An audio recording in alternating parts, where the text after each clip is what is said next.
Welcome to ఎన్డీజీ news. నా పేరు నరసింహారావు. దామలూరుకు చెందిన పేషెంట్ కుటుంబ సభ్యులు 108 వాహనంలో నందిగామ ప్రభుత్వ ఆసుపత్రికి వచ్చారు. డాక్టర్ ఎక్స్రే తీయాలని సూచించగా స్ట్రెచ్చర్ బాయ్స్ లేరు, 5 నిమిషాలు ఆగండి అని సెక్యూరిటీ గార్డ్ చెప్పినా వినకుండా కుటుంబ సభ్యులే స్వయంగా స్ట్రెచ్చర్ను తీసుకుని బయటకు వెళ్లారు. కావాలనే ఒక మహిళతో వీడియో తీయించి సోషల్ మీడియాలో వైరల్ చేశారని ఆసుపత్రి వర్గాలు ఆరోపిస్తున్నాయి. స్థానిక ఎమ్మెల్యే తంగిరాల సౌమ్య కూడా దీనిపై ఆరా తీసి సిబ్బందిని వివరణ కోరారు. మరోవైపు సిబ్బంది అందుబాటులో లేకపోవడం వల్లే తీసుకుని వెళ్లాల్సి వచ్చిందని సెక్యూరిటీ గార్డు ఉన్నా కూడా సహాయం చేయలేదని కుటుంబ సభ్యులు ఆరోపిస్తున్నారు. ఆసుపత్రి వర్గాలు మాత్రం వారే కావాలని రాజకీయం చేసి వీడియో వైరల్ చేశారని తిప్పుకొడుతున్నారు. సీసీటీవీ ఫుటేజీ ఆధారంగా సమగ్ర విచారణ జరిగితేనే అసలు నిజాలు బయటపడతాయి. దీనిపై సెక్యూరిటీ గార్డ్ మాటలు మీరే వినండి. అన్న, నా పేరు కుమారు. నిన్న స్ట్రెచర్ మీద తీసుకెళ్లారు కదా? అవునన్నా. ఆ పేషెంట్ తరపున అసలు ఏం జరిగింది? వాళ్ళు ఏ టైంకి వచ్చారు? వాళ్ళు నిన్న 2:20, 2:30 ఆ టైంలో వచ్చారన్న. వాళ్ళు వచ్చేసి డైరెక్ట్గా అది ఆ కేసు వచ్చేసి 108లో వచ్చింది. 108లో వచ్చిన తర్వాత సిఓటీలోకి 108 స్టాఫ్ తీసుకొని వచ్చారు. స్టాఫ్ తీసుకొని వచ్చిన తర్వాత డాక్టర్ గారు చూసి ఎక్స్రే రాశారన్న. ఎక్స్రే రాసి 108 స్ట్రెచర్ మీద నుంచి మా హాస్పిటల్ స్ట్రెచర్ మీదకి దించాము. దించిన తర్వాత అక్కడ సిఓటీ బిజీగా ఉండటం వల్ల ఒక నిమిషం ఆగండి అని చెప్పాము. వాళ్ళు అడావుడిగా స్ట్రెచర్ తీసుకుని బయటకు వచ్చారు. బయటకు వచ్చిన తర్వాత ఆ రోడ్లో వచ్చి సీసీ రోడ్లో వచ్చారు. సీసీ రోడ్లో వచ్చిన తర్వాత వాళ్ళ వెనకాల నేను వచ్చానన్న. 108 బండికి ఏదో వెహికల్ అడ్డం ఉందంటే తీశాను, పక్క పెట్టిన తర్వాత చెట్టు కింద ఉన్నాను నేను. ఈలోగా నేను వాళ్ళ వెనకాల వెళ్దాం అనుకున్నాను. ఈలోగా నాకు కేసులు అక్కడ బిజీగా ఉండి సిస్టర్ గారు వాళ్ళు పిలిచి కొంచెం ఇట్లా ఆక్సిజన్ పెట్టాలంటే నేను వెనక్కి వచ్చి మళ్ళీ అదే పేషెంట్ దగ్గరికి హాస్పిటల్ లోపల నుంచి వచ్చి ఎక్స్రే చేయించుకొని మళ్ళీ ఆ పేషెంట్ని నేను తీసుకొని వచ్చేసి సిఓటీలోకి పెట్టామన్నా. సిఓటీలో పెట్టిన తర్వాత ఆ డాక్టర్ గారు చూసి డిఎంఓ చూశారు, సూపరింటెండెంట్ గారు చూశారు. చూసిన తర్వాత అది అర్థం అవ్వట్లేదు, కొంచెం ఏదో ఫ్రాక్చర్ అయినట్టుంది, విజయవాడ రిఫర్ పెట్టండి అని చెప్పారు. ఆ కేసు అదే కేసుని మళ్ళీ 108 వాళ్ళు వచ్చి విజయవాడ రిఫర్ తీసుకొని వెళ్ళారన్న. వాళ్ళు స్ట్రెచర్ మీద వాళ్ళే తీసుకెళ్తున్నారు కదా? మీరు అక్కడే ఉన్నారు కదా? అవునా, నేను అక్కడే ఉన్నాను. మీరు ఏం చేస్తున్నారు అప్పుడు? అంటే నేను వాళ్ళు పట్టుకుందామని తీసుకొద్దామని వస్తున్నాను అన్న. వాళ్ళు నాకంటే ముందు వచ్చారు బయటికి. నేను వాళ్ళని చూసుకుంటూ వచ్చాను. వచ్చిన తర్వాత 108 వెహికల్కి ఏదో చిన్న బండి ఏదో అడ్డు ఉంది. ఆ బండి పక్క పెట్టి నేను వచ్చే లోపల నన్ను సిస్టర్ గారు పిలిచారని చెప్పేసి నేను వెనక్కి తిరగటంతోనే వాళ్ళు ఈ క్రమంలో ఈ రోడ్లో వచ్చే ఎక్స్రే కానీ వచ్చేసారు. నేను మళ్ళీ హాస్పిటల్ లోపల నుంచి వచ్చి నేను అదే పేషెంట్కి ఇక్కడ ఆగిన తర్వాత నేను ఆ పేషెంట్ తీసుకొని వచ్చి ఎక్స్రే చేయించుకొని మళ్ళీ ఎక్స్రే అయిపోయిన తర్వాత మళ్ళీ ఆ పేషెంట్ని నేను సిఓటీలో తీసుకుపోయి అప్పచెప్పానన్న. మళ్ళీ మీరే ఆయనకి ఎక్స్రే తీసుకొని వెళ్ళాను, నేనే వెళ్ళానన్న. మీరు ఇక్కడ హాస్పిటల్ కాంపౌండ్లో కెమెరాలు ఉన్నాయన్న, కెమెరాలు చెక్ చేసుకున్నా కానీ నేను చెప్పింది అబద్ధం తప్పు మీరు చూసుకోవచ్చు. వాళ్ళు ఎంతసేపు ఉన్నారండి హాస్పిటల్లో వచ్చేసి వాళ్ళు 2:35కి ఇక్కడ ఎక్స్రే అయిపోయిందన్న. 2:35కి అయిపోయిన కాడ నుంచి ఇక్కడ నుంచి తీసుకోవడానికి ఒక 5 నిమిషాలు పట్టింది. 2:35 అంటే 3:30 ఆ టైం దాకా 108 రావడంతో వెళ్ళిపోయారన్న వాళ్ళు విజయవాడ. మళ్ళీ కాల్ చేసుకోవాలన్న 108కి. వాళ్ళు దించిన 108 రాదు. మళ్ళీ కాల్ సెంటర్ కాల్ చేసుకుంటే మళ్ళీ ఏ లొకేషన్లో బండి వాళ్ళకి ఎలక్ట్ అయితే ఆ బండిని వాళ్ళు వచ్చి వాళ్ళకి ఎలక్ట్ అయిన బండి వచ్చి వాళ్ళు తీసుకొని విజయవాడ వెళ్ళిపోతారు. వాళ్ళు మీతో ఏమైనా మాట్లాడారండి? ఈ స్ట్రెచర్ పట్టుకోవట్లేదు నాతో ఏం మాట్లాడలేదన్న. వాళ్ళంతకు వాళ్ళే వచ్చి ఇక్కడ ఎవరు లేరంట, ఇదంట అని చెప్పేసి మాట్లాడారు. నేను వచ్చి నా పని నేను చేశాను అన్న. అంటే మీరు అక్కడ నడుచుకుంటూ బయటికి వెళ్ళిపోతున్నట్టు, వెనక్కి వెళ్ళిపోతున్నట్టు కనిపిస్తుంది. అవునన్న. అంటే నేను అనుకోవడం ఏంటంటే అక్కడ కెమెరాలు చూసిన వాళ్ళు కూడా అక్కడ నిలబడి ఉన్నాను అనుకున్నారు. నేను ఆ 108 వెహికల్కి అడ్డం వస్తే తీసి నేను లోపలికి వచ్చాను అన్న. మళ్ళీ లోనికి వచ్చి అదే పేషెంట్ని మళ్ళీ ఇక్కడ తీసుకుని వచ్చి నేను మీకు ముందుగా ఏదైతే చెప్పానో అదే నేను చేసి రికార్డు అవుతున్నాను. కెమెరాలు ఉన్నాయి ఇక్కడ. ఇప్పుడు మనం మాట్లాడే దగ్గర కూడా కెమెరా ఉంది, ఇటుపక్క కెమెరా ఉంది. నేను వచ్చింది తీసుకొని పోయింది, మళ్ళీ రిటర్న్ తీసుకొని పోయింది, సిఓటీలోకి తీసుకుపోయింది కూడా మీ కెమెరాలో రికార్డ్. మిమ్మల్ని కానీ హాస్పిటల్ వాళ్ళు కానీ నర్సులు కానీ ఎవరైనా అడగడం మాట్లాడడం కానీ ఏం లేదన్న, ఏం మాట్లాడలేదు. ఇక్కడికి వచ్చిన తర్వాత నేనన్న ప్రత్యక్ష సాక్షి. నేను ఎక్స్రే చేయించుకొని మళ్ళీ అదే పేషెంట్ని సిఓటీలోకి తీసుకుని వెళ్ళాను, ఎమర్జెన్సీ విభాగానికి నేను తీసుకొని వెళ్ళాను. మరి అప్పుడు ఏం మాట్లాడలేదు? అప్పుడు ఏం మాట్లాడలేదన్న. వాళ్ళు అక్కడ కూర్చున్నారు, సిఓటీ ఎదురుగా కూర్చున్నారు. వాళ్ళు ఏదో అల్పాహారం ఏదో టిఫిన్ ఏదో తెచ్చుకున్నారు, చేశారు. మళ్ళీ 108 వచ్చిన తర్వాత వెళ్ళిపోయారు అన్న. వాళ్ళు డిఎంఓ గారు కూడా ఆ కేసు పోయిందాక అక్కడే ఉన్నారు. వాళ్ళు ఏ ఊరు నుంచి వచ్చారు? వాళ్ళు ఎక్కడ దామలూరు దగ్గర పల్లెంపల్లిలో ఏదో ఊరు అని చెప్పారు అన్నారు వాళ్ళు. నందిగామ సబ్ రిజిస్టర్ కార్యాలయం వద్ద దస్తావేజు లేఖర్లు నిర్వహిస్తున్న పెన్ డౌన్ సమ్మెకు మాజీ ఎమ్మెల్యే డాక్టర్ మొండితోక జగన్మోహన్ రావు సంఘీభావం తెలిపారు. జీవో నెంబర్ 396ను వెంటనే రద్దు చేయకపోతే వైఎస్ఆర్ కాంగ్రెస్ పార్టీ ఆధ్వర్యంలో పోరాటాలు చేస్తామని స్పష్టం చేశారు. వాళ్ళకు ఉన్నటువంటి ఇబ్బందుల్ని తెలియజేయడం జరిగింది. ఈ సందర్భంగా ఇక్కడికి రావడం జరిగింది. ఇందులో భాగంగా 396 అనే జీవో చాలా ఇబ్బందికరంగా ఉందని అందరూ ఉత్తకంఠంతో చెప్తున్నారు. దాంట్లో ఉన్న కష్ట నష్టాలు అనేటివి కూడా ఖచ్చితంగా చెప్తున్నారు. గవర్నమెంట్ ఏం చెప్తుంది, మేము ట్రాన్స్పరెంట్గా చేస్తాం, అలాగే పబ్లిక్ డేటా ఎంట్రీ కూడా ఉంటుంది, పారదర్శకంగా చేస్తాం అని చెప్తాను గవర్నమెంట్. అలాగే ఇంకో మాట చెప్తాను, ఆన్లైన్లో కూడా చేస్తామని చెప్తాను. ఈ ఆన్లైన్ అనేది ఇంతకుముందు నుంచి ఉంది, ఈ ట్రాన్స్పరెన్సీ అనేది కూడా ఇంతకుముందు నుంచి ఉంది. ఇంతకుముందు ఆన్లైన్లో ఏ స్థలం గురించి వేరుకుంటున్నా డాక్యుమెంట్ వచ్చేసేది. ఇందులో వాళ్ళు చెప్పేదానికి ఇందులో అర్థం లేదు, పాతవే ఇవన్నీ. ట్రాన్స్పరెన్సీ ఉంది, అలాగే డేటా ఎంట్రీ ఉంది, ఆన్లైన్ ఉంది. ఎక్కడున్నా అంటే ఇప్పుడు మార్చారట. మీరు డాక్యుమెంట్ తీసుకోవాల్సింటే అదేదో పబ్లిక్ అదే ప్రైవేట్ దానిలాగా ఈ మధ్య ఇంతకుముందులాగా డాక్యుమెంట్స్ డౌన్లోడ్ చేసుకోలేకపోతున్నామని చెప్తున్నారు చాలామంది. వీళ్ళంతా చెప్పేది ఏంటంటే మేము 5 లక్షల మంది ఉన్నాం. ఈ 5 లక్షల మందిని దీని మీద ఆధారపడి ఇన్ని సంవత్సరాలుగా జీవనాన్ని జీవిస్తున్నాం. ఇప్పుడు మా జీవనోపాధిని దెబ్బకొడుతున్నారు. ఈ ఆర్ఎస్ కేంద్రాలు కూడా ఎన్ని, దాదాపుగా 295 పైన ఉన్నటువంటి సబ్ రిజిస్టర్ ఆఫీసులకి 26 పెడుతున్నారు. ప్రతి జిల్లా కేంద్రంలో ఒక ఆర్ఎస్కే పెడుతున్నారు. ఈ ఆర్ఎస్కే తోటి ఎట్లా ఆపరేట్ చేస్తారో జిల్లా మొత్తం, ఈ జిల్లాలో కొన్ని రిజిస్టర్ ఆఫీసులు ఉంటాయి, వీళ్ళందరినీ ఎట్లా ఆపరేట్ చేస్తారో దీనికి విధి విధానాలు లేవు. ఒక జీవో వేశారు, జీవో వేసి ముఖం మీద కొట్టారు, ముఖం మీద కొట్టి చేశారు. ఎలా చేస్తున్నారు మీరు, ఎలా చేయబోతున్నారు? అదేమంటే పాస్పోర్ట్ ఆఫీస్ లాగా ఫ్రంట్ లైన్ ఆఫీస్ అంటున్నారు. అంటే పాస్పోర్ట్ ఆఫీస్ విజయవాడ ఉంది కాబట్టి అంతా పాస్పోర్ట్కి వెళ్తారు. మరి నందిగాంలో జరిగే రిజిస్ట్రేషన్లో అదేమంటే సబ్ రిజిస్ట్రార్ ఉంటారు, ఇక్కడే చేస్తారని చెప్తున్నారు. కానీ ప్రిపరేషన్ ఎవరు చేస్తారు? డాక్యుమెంట్ ప్రిపరేషన్ ఎవరు చేస్తారు? డాక్యుమెంట్ ప్రిపరేషన్కి ఎక్కడోళ్ళు కూడా విజయవాడ వెళ్ళాలా, లేకపోతే ఇక్కడ పాత వాళ్ళే డాక్యుమెంట్ ప్రిపేర్ చేస్తే అక్కడికి వెళ్తే ఆన్లైన్ చేస్తారా? ఇవన్నీ వాళ్ళకున్న ప్రశ్నలు. 26 ఆర్ఎస్కేలు చేస్తే డాక్యుమెంట్ ఇక్కడ తయారు చేస్తే ఎక్కడికి వెళ్ళి చేయాలా? ఆన్లైన్లో చేస్తారా? అసలు డాక్యుమెంట్ ఎవరు ప్రిపేర్ చేస్తారు? ఎక్కడెవరు చేస్తారు? నందిగాంలో, లేకపోతే దీనికి కూడా నందిగాం వాళ్ళు అక్కడికి వెళ్ళి ప్రిపేర్ చేయించాలా? దీంట్లో స్పష్టత లేదు. ఇందులో బాగా అర్థం చేసుకోవాల్సిన అంశం ఏంటంటే, మీరు సిస్టమ్ ఇవాల్వ్ అవుతుంది కాబట్టి సిస్టమ్ ఇంకా బాగా చేస్తున్నాం టెక్నికల్గా అనుకున్నప్పుడు ఇందులో మానవీయత కోణం ఉండాలి కదా. 5 లక్షల మంది ఉన్నారు, దీన్ని 5 లక్షల మందిని కూర్చొని కొట్టేస్తారా? మీరు ఎవరికో పీపీపీ మోడల్లో ఇస్తే, వాళ్ళు ఎవరినో పెట్టుకుని చేస్తే, దీని మీద ఆధారపడి ఉన్నటువంటి కుటుంబాల పరిస్థితి ఏంటి, వీళ్ళ పిల్లల పరిస్థితి ఏంటి, వీళ్ళ భవిష్యత్తు ఏంటి? ప్రశ్నార్థకరం. ఆశ్చర్యకరంగా మాట్లాడిన మాట ఏంటంటే, దీని మీద ఐజీ గారు మాట్లాడిన మాట ఏంటంటే, ప్రభుత్వంలో ఎంఎస్ఎంఈలు ఉన్నాయి, మైక్రో, చిన్న, మధ్యమ లోన్స్ ఉన్నాయి, పరిశ్రమలు ఉన్నాయి అని మాట్లాడుతున్నారు ఆయన. అసలు ఈవేళ ఈవేళ పార్లమెంట్లో చూస్తేనే ఆశ్చర్యం. దాదాపుగా ఈ స్టేట్లో 4500 పైచిలకు ఎంఎస్సిఎంఈలన్నీ మూతపడి ఉన్నాయి. దాదాపుగా 48,000 పైచిలకు వీటి మీద ఆధారపడి ఉన్న వాళ్ళంతా రోడ్డెక్కున్నారు. వీళ్ళంతా ఎంఎస్సీలు ఎంఈల మీద ఆధారపడి. ఈ పారిశ్రామికవేత్తలకి సబ్సిడీలు రావట్లేదని కూడా ఆందోళన జరుగుతుంది. నిన్న కాక మొన్న ఈడ్చేశారు, ప్యాంటుకి లేనుండి కూడా ఈడ్చేశారు. చాలా హాస్యాస్పదంగా ఉంది. ఐజీ గారికి ఇవన్నీ తెలియదా? ఇందులో అసలు మానవీయతా కోణం ఎక్కడుంది? 5 లక్షల మంది దీని మీద ఆధారపడి ఉన్నారు. ఈ 5 లక్షల మందిలో వీళ్ళకి ఏమి ప్రత్యామ్నాయ మార్గం ప్రభుత్వం చూపించబోతోంది? వీళ్ళంతా దీని మీదే ఉన్నారు. ఇప్పుడు వెళ్ళి వేరేది ఎలా చేసుకోగలరా? వేరేది చేసుకోగలరా? వీళ్ళంతా చేసుకోలేరు కదా. అలాంటప్పుడు వీళ్ళల్లో క్వాలిఫికేషన్ ఎవరికి ఉంటుందో, ఎవరిని క్వాలిఫై చేయాలో, ఎవరు రాయగలరో వీళ్ళ సమర్థతను కూడా గుర్తించి మీరు అనుకున్న ఆర్ఎస్ కేంద్రాలకు ఉపయోగించుకోవాలా? ఉపయోగించుకోవడానికి ఏం చేయాలి? ఇవన్నీ లేకుండా ఒక మాట మీరు మాట్లాడేస్తే అసలు వీళ్ళ జీవనోపాధిని పొట్టగొట్టేలాగా మీరు మాట్లాడితే వీళ్ళంతా ఏమైపోవాలా? రోడ్డు మీద నిలబెడుతున్నారు కదా.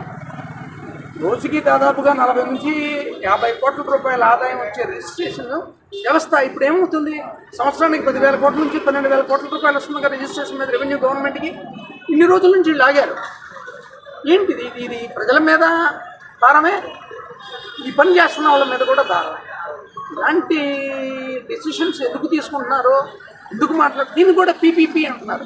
అసలు చంద్రబాబు నాయుడు గారికి పీలిపిచ్చి పట్టింది. ప్రతిదీ పీపీపీనే.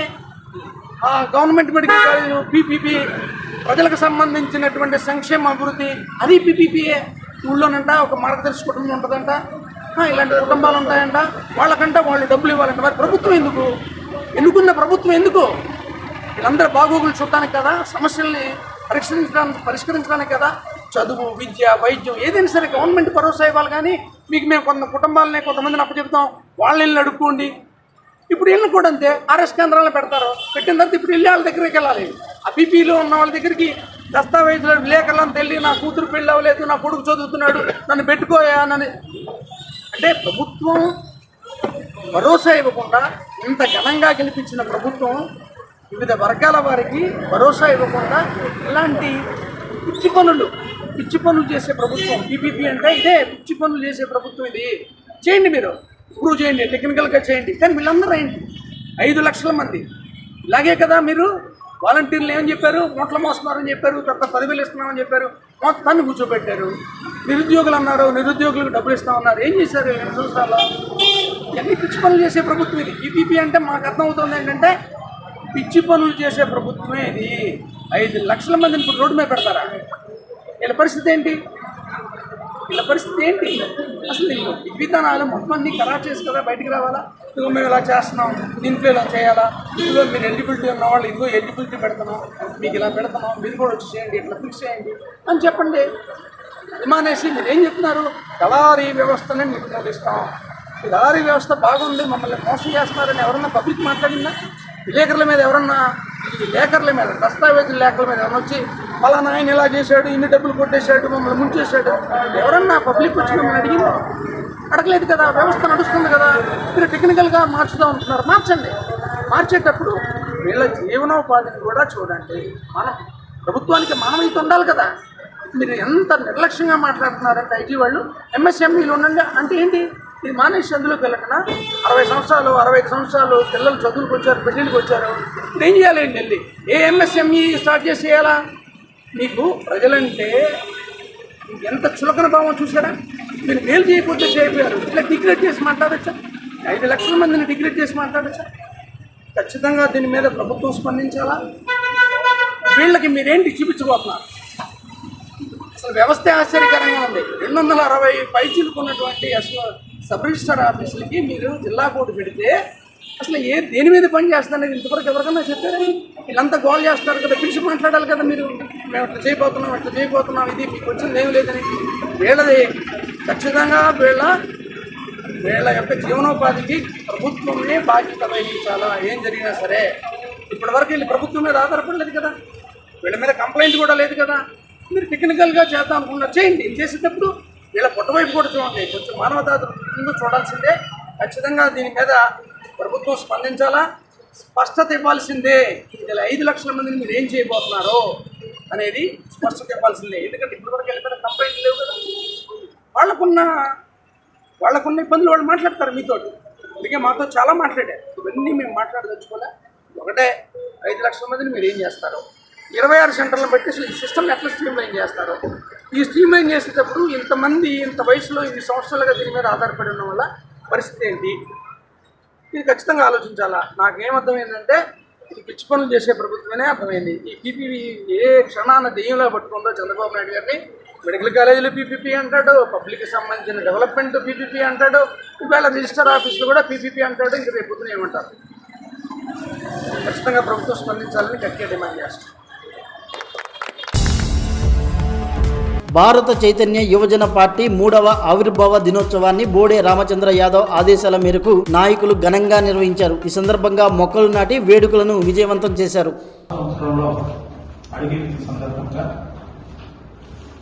ఈ రాష్ట్రంలోని బడుగు బలహీన వర్గాలకి, అట్లాగే పేద ప్రజలు, ఎస్సీ ఎస్టీ మైనార్టీలందరూ కూడా శుభదినంగా ప్రతి ఒక్కరు కూడా భావిస్తున్నారు. ఎందుకంటే భారత చైతన్య యువజన పార్టీ అనేది మన ప్రీతమ నాయకుడు, బడుగు బలహీన వర్గాల ఆశాజ్యోతి అయినటువంటి నమస్కారం. ఈరోజు మన పేదలు బడుగు బలహీన వర్గాల పండుగ మనం చెప్పుకోవాలి.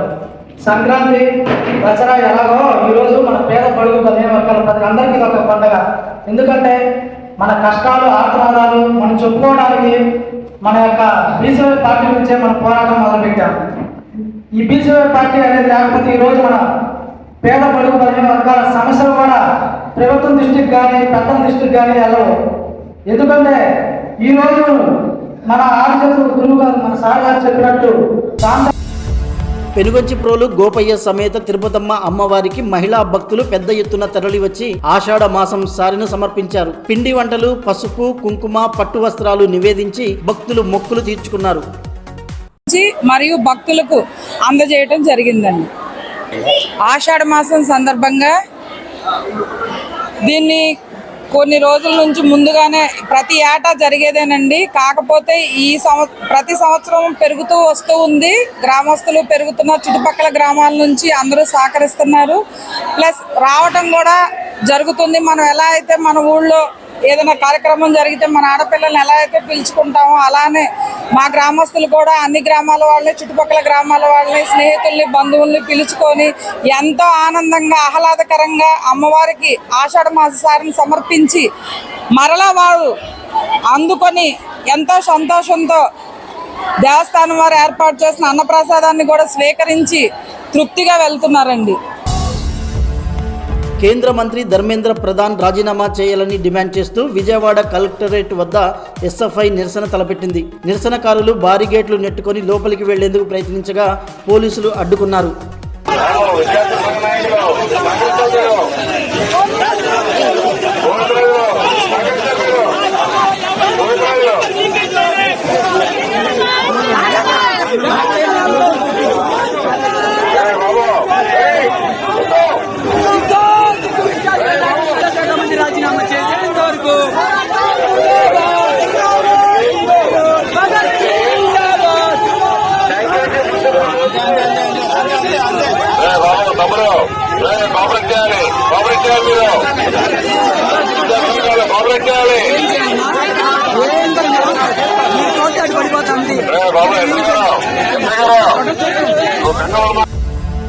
పెనుగొంచిప్రోలు తిరుపతమ్మ అమ్మవారి ఆలయానికి వెళ్లే సూచిక బోర్డులు కేవలం విజయవాడ రహదారి వైపు మాత్రమే ఉండడంతో ఇతర దారుల్లో వచ్చే భక్తులు తీవ్ర గందరగోళానికి గురవుతున్నారు. జగ్గేపేట, మదిర మార్గాల నుంచి వచ్చే భక్తుల కోసం అన్ని దారుల్లో సూచిక బోర్డులు ఏర్పాటు చేయాలని భక్తులు కోరుతున్నారు.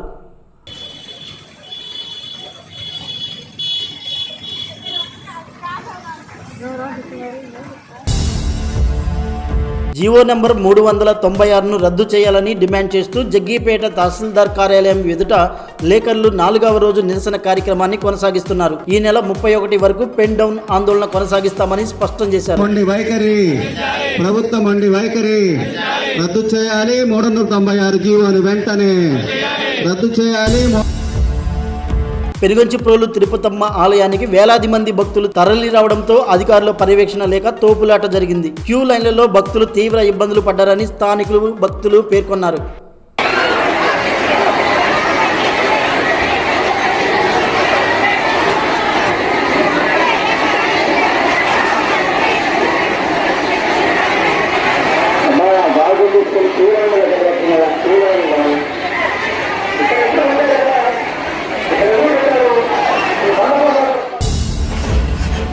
వత్సవాయి మండలం లింగాల సమీపంలో మునేరు కాలువలోకి లారీ దూసుకు వెళ్లిన ప్రమాదంలో డ్రైవర్ పాలకుర్తి దాసు తీవ్రంగా గాయపడ్డారు. క్షతగాత్రుడిని ఖమ్మం ఆసుపత్రికి తరలించగా పోలీసులు కేసు నమోదు చేసి దర్యాప్తు చేస్తున్నారు. రేపటి ఎన్డీజీ న్యూస్తో కలుద్దాం. నమస్కారం.